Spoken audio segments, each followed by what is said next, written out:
Hello children, this is Mumtaz Madam, and already I have started this chapter with the introduction. I have given you the video 1, and this is the video 2 for the same chapter, Chief Seattle's speech. We begin with the explanation. The first para. Yonder sky that has wept tears of compassion upon my people for centuries untold, and which to us appears changeless and eternal, may change.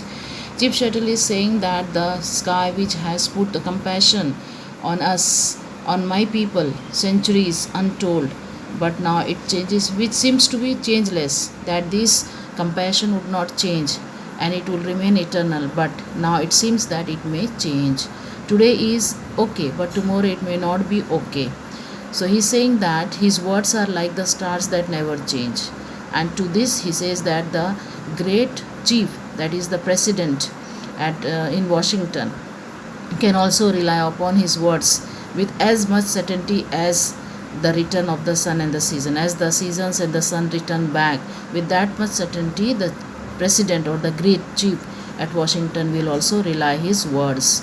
The white chief says that big chief at Washington sends his greetings of friendship and goodwill.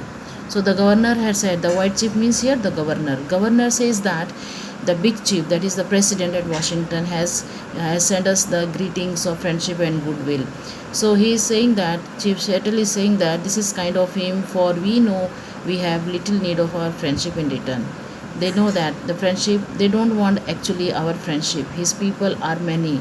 He's saying that the white people are many. They are like the grass that covers vast prairies, just like the prairies, that is the grassland. There are many people, white are many, and my people are few. So they resemble what they resemble. They are in few means they are just like the scattering trees of a storm swept plain. Like the storm has taken away the trees and they scatter here and there. Like that my people are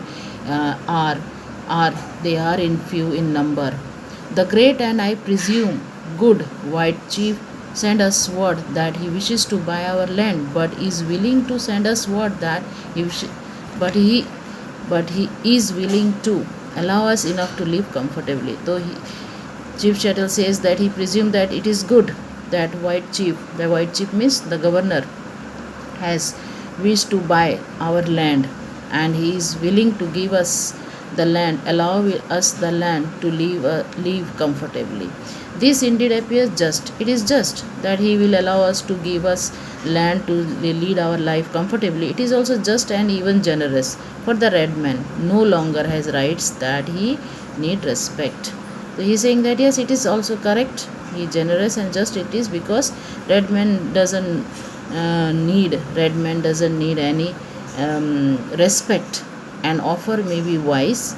The offer is also wise, also, as we are no longer in need of an extensive country, because we are in few in number. So we don't want much more land or big land to survive.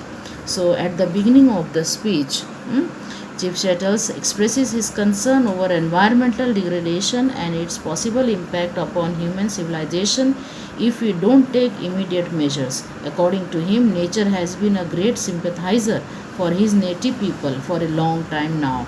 Nature has given them everything they need to live on this earth. He fears that though his condition seems to be eternal and changeless, it may be ultimately changed. Human civilization may face great trouble in future if we don't respect environmental values. Then the speaker ascertains his reliability by comparing his words to the stars that never change. So he will not change his stance in response to the government's proposal of a land treaty with the natives. The white, that is the governor, had arrived with the proposal and the message of the friendship from the big chief, that is the president. Shettle says that it is kind of them to offer the natives their goodwill and friendship, because he knows that the government has no need of the natives' friendship in return.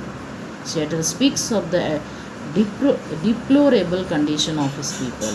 He remembers that once they had filled the entire country, but now there were only few people left in their tribes. They are on the verge of an extinction. So actually they don't need the vast land anymore.